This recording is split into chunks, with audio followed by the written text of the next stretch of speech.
할렐루야. 3월 14일 월요일 아침 기도회를 시작하겠습니다.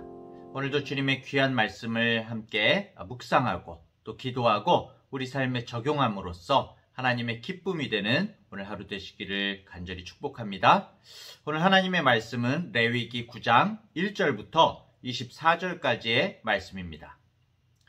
여덟째 날에 모세가 아론과 그의 아들들과 이스라엘 장로들을 불러다가 아론에게 이르되 속죄제를 위하여 흠없는 송아지를 가져오고 번제를 위하여 흠없는 순양을 여호와 앞에 가져다 드리고 이스라엘 자손에게 말하여 이르기를 너희는 속죄제를 위하여 순념소를 가져오고 또 번제를 위하여 1년 되고 흠없는 송아지와 어린 양을 가져오고 또 화목제를 위하여 여호와 앞에 드릴 숫소와 순양을 가져오고 또 기름 섞은 소제물을 가져오라 하라.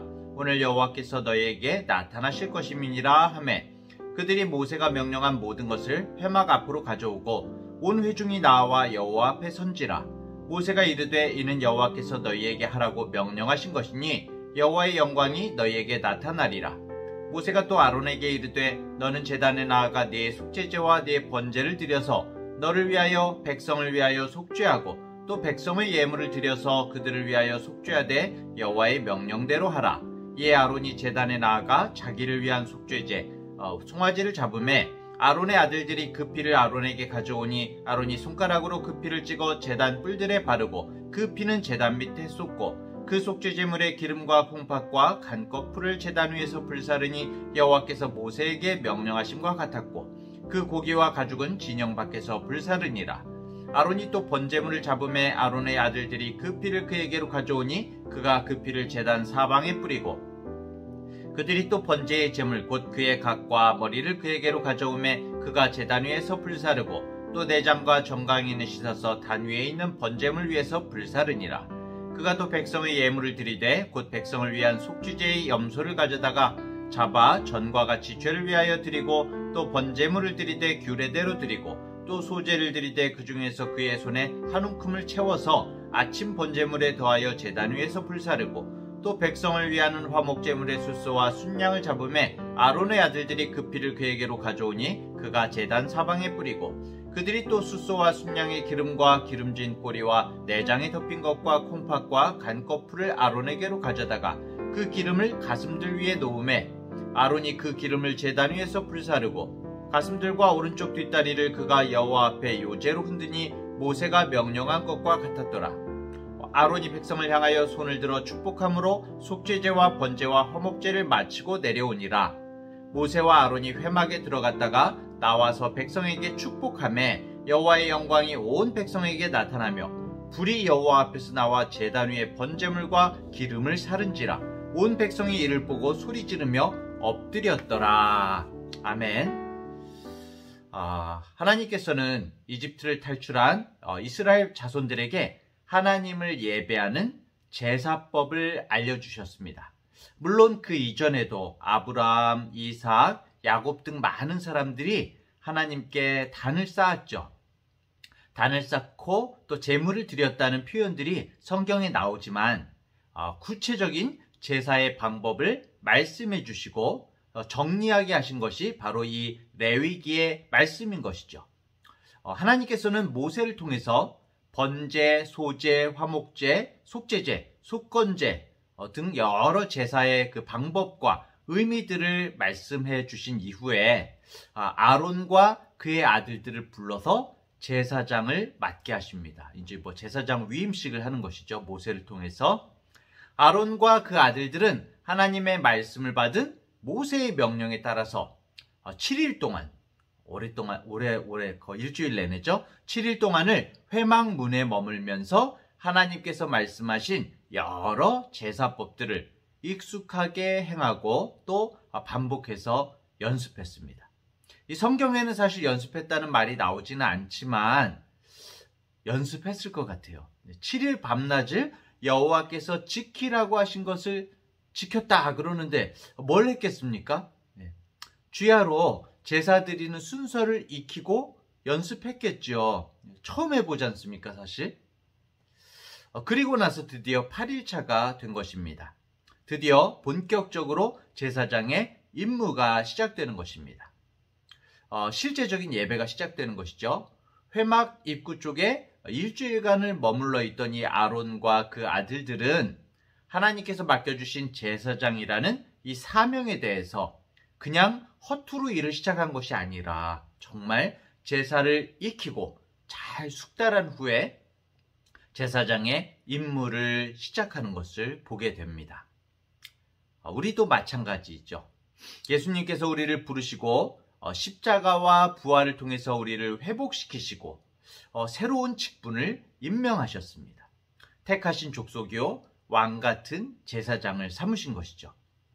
그런데 우리들은 이 값진 구원의 은혜를 너무나 어떻게 보면 공짜로 값없이 얻다 보니까 이 예배의 특권을 너무나 이 값없이 얻다 보니까 이 하나님께서 주신 귀한 직분들을 너무나 가볍게 여기고 이 예배에 대해서도 허투루 그냥 상투적으로 생각할 때가 너무나 많은 것 같습니다.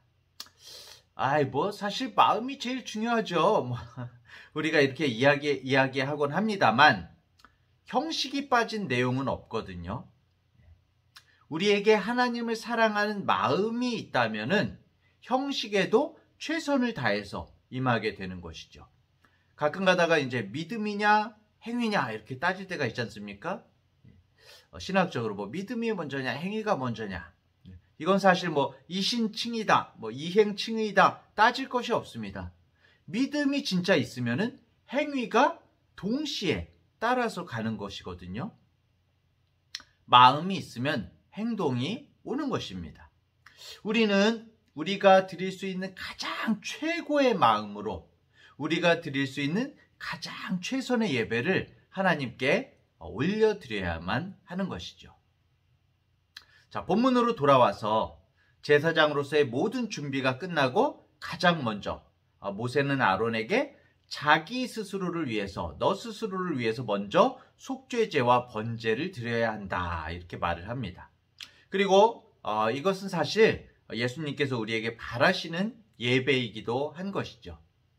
아론은 자신이 하나님과 어떤 이스라엘간의 중보자 역할을 하는 특별한 제사장으로 위임받았음에도 불구하고 모세의 말을 따라서 자신을 위한 제물을 준비합니다. 자신을 위한 예배를 준비합니다. 우리도 택하신 족속, 왕같은 제사장, 거룩한 나라, 주님의 소유된 백성이 분명히 맞지만 그 거창한 명칭에 취하지 않고 정말 항상 나는 하나님 앞에 죄인입니다 라는 그런 의식이 있어야 하거든요. 하나님께서는 우리를 분명히 의롭다고 칭하셨지만 그래 나는 이제 의인이야, 나는 구원받았어, 나는 10,000달란트 탕감 받았으니까 나는 아무 빚도 없어, 이렇게 뻔뻔해서 해야 되겠습니까? 실제적으로 주님께서 우리의 모든 빚을 탕감해 주셨지만 하나님 앞에서만큼은 주님 저를 용서해 주셨지만 의롭다고 칭해 주셨지만 저는 주님 앞에서 죄인일 수밖에 없습니다. 이렇게 죄인임을 고백하는 의식이 있어야 하는 것이거든요. 하나님의 자비와 구원이 필요한 죄인은 다른 누군가가 아니라 바로 저입니다. 제가 먼저 주님 앞에 엎드려야 되고 제가 먼저 주님 앞에 예배해야 합니다. 이런 우리의 고백이 있어야 하는 것입니다. 우리 자신은 죄인인 것이죠. 우리 자신이 먼저 하나님 앞에 가장 먼저 나아가야 하는 사람인 것입니다. 그래서 아론은 자신이 제일 먼저 속죄제를 드리게 됩니다. 8절부터 11절 보면요. 8장에서 제사장을 세우는 임직식에서 이미 속죄제와 번제를 드렸지만 그 속죄제가, 그 8장에서 드린 속죄제가 어떤 거룩한 제사장으로 세워지는 어떤 정결의 과정이었다면은 이 속죄제, 요번에 드리게 되는 이 속죄제는 내가 제사장이지만은 나도 똑같은 죄인입니다. 저 백성들과 똑같은 죄인입니다. 라는 표현인 것이죠. 제사장의 속죄제는 일반적인 속죄제가 간, 기름, 콩팥만 번제단 위에 얹어서 태웠던 것과 달리 기름, 콩팥, 간을 번제단 위에서 태울 뿐만 아니라 나머지 고기와 가죽도 이스라엘 진영 밖에서 몽땅 다 태워버렸다 이렇게 나오고 있습니다. 나아가서 제물의 피를 손가락에 찍어서 제단 4뿔에 바르고 제단 밑에 이렇게 다 이제 쏟아버리게 된다 이렇게 나오는데, 이것 또한 이스라엘의 제사장들이 중보자라는, 자신이 어떤 중보자라는 명분을 들어서 자만할 것이 아니라 스스로를 가장 먼저 예배가 필요한, 죄사함이 필요한 존재로 여겨야 한다라는 그런 말씀인 것이죠. 제물의 피로 제단 4뿔에 찍고 밑에 쏟아서 대속물의 그 흔적이 온통, 좀 말씀드리기가 그렇지만 온통 피가 흩뿌려져야 되는 것이죠. 이 대속물의 흔적이 선명하게 나타나야 하는 것입니다. 예배에 이 주님의 피가 선명하게 드러나야 하는 것이죠. 더불어서 나 자신, 내 자신이 드려진 예배자로서, 내가 대속물의 제물로서의 나의 피가 온통 드러나야 하는 것입니다. 자, 이제 속죄제를 드리고 나서 아론이 번제를 시작합니다. 12절부터 14절에 보면 순양의 머리, 그리고 각을 뜬 사지를 태운 후에 그 위에 내장과 정강이를 씻어서 태웠다. 이 속죄제를 드림으로써 죄를 용서받을 뿐만이 아니라 번제를 통해서 자신의 어떤 인생을 헌신하겠다고 다짐을 하는 것이죠.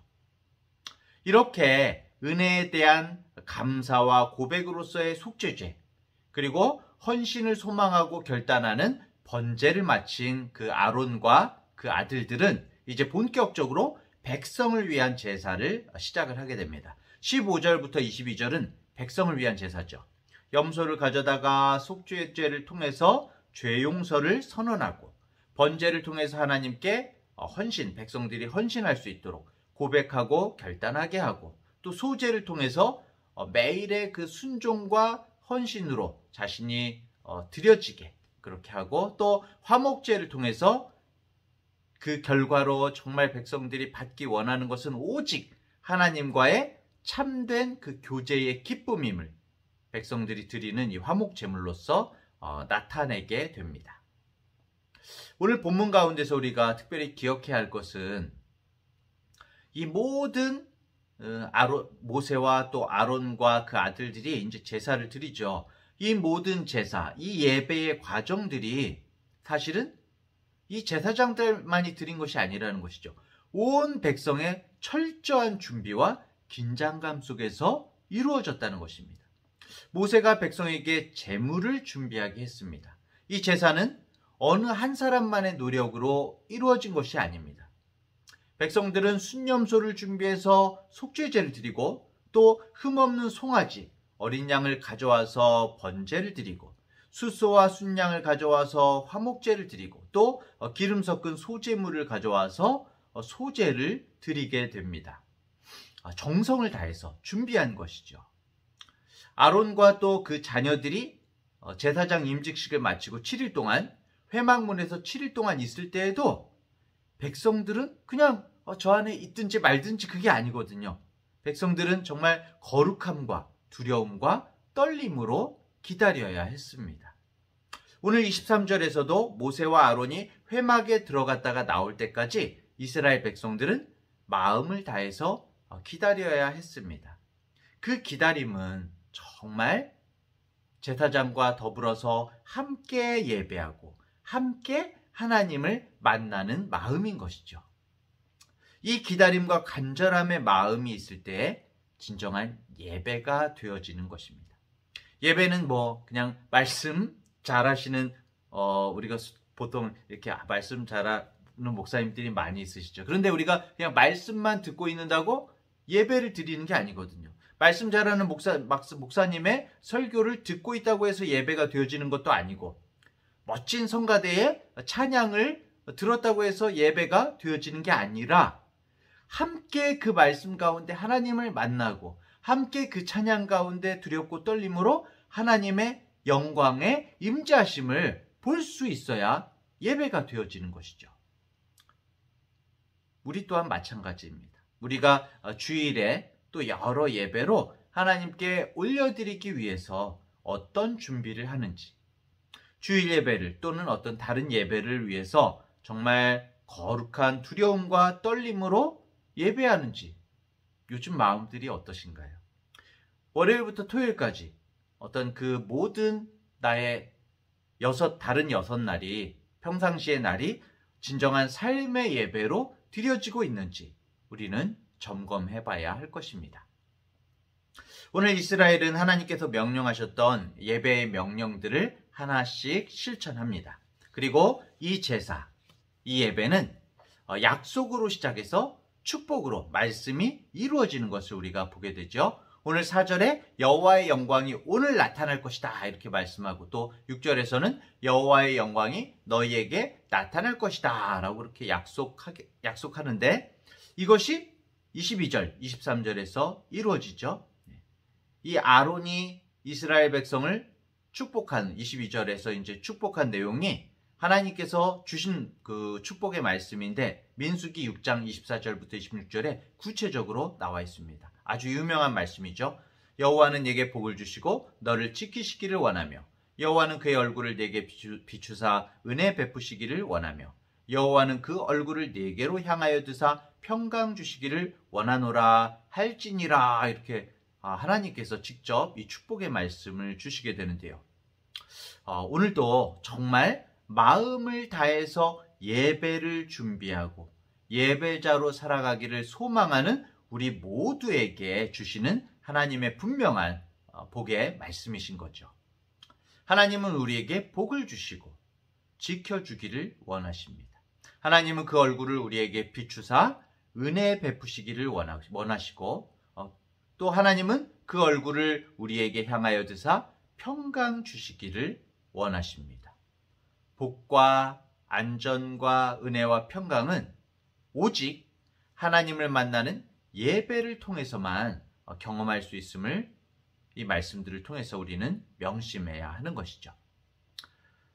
사랑하는 대학교의 성도 여러분, 모세와 아론이 백성에게 축복하고 하나님의 영광이 임하시니까 24절에 어떻습니까? 하나님의 불이 하늘에서 떨어지게 됩니다. 모든 재물을 태우게 됩니다.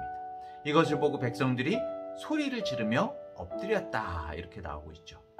하나님의 임재는 막연하지 않습니다.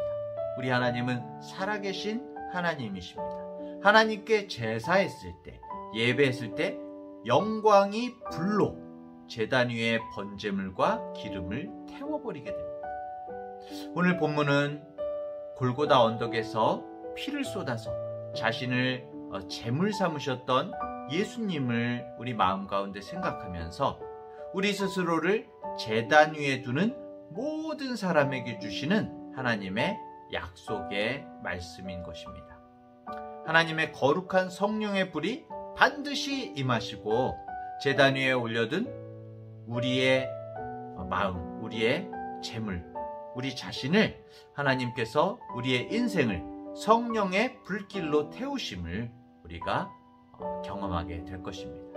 그리고 온 백성이 소리 지르며 엎드린 것처럼 우리도 하나님께 외쳐 부르며 경배하며 엎드려야 할 것입니다. 오늘 하루도 주님 앞에 정말 두렵고 떨리는 마음으로 예배를 준비하며 예배의 삶을 사는 우리 모든 성도님들 되시기를 간절히 축원합니다. 기도하겠습니다. 하나님 아버지, 예배를 위해서 우리가 얼마나 떨림과 두려움을 가졌었는지요. 얼마나 하나님을 만나고자 하는 그 마음과 기다림으로 예배를 준비했는지요. 요즘 우리의 마음과 우리의 삶을 다시 한번 돌아보게 됩니다. 코로나를 핑계로 우리가 얼마나 주님 앞에 무뎌졌는지, 주님 앞에 예배를 더욱 사모하는 것이 아니라 오히려 정말 너무나 바닥까지 떨어져 있는 우리들의 마음들을 돌아보게 됩니다. 주님, 우리 스스로를 가장 먼저 죄사함이 필요한 존재로 여기고 주님 앞에 속죄와 번제의 예배를 드리기를 원합니다. 우리의 모든 부족함을 하나님 앞에 올립니다. 속죄제와 번제의 정신, 은혜에 대한 감사와 헌신에 대한 결단이 우리에게 있기를 소원합니다. 주일에 드려지는 예배뿐만이 아니라 매일의 삶의 예배를 통해서 하나님과 풍성한 교제가 열매로 맺어지기를 간절히 원합니다. 오늘 여호와의 불을 우리에게 주시옵소서. 성령의 불로 우리의 삶에 임해 주시옵소서. 우리를 태워 주시옵소서. 예수님의 이름으로 기도드립니다. 아멘.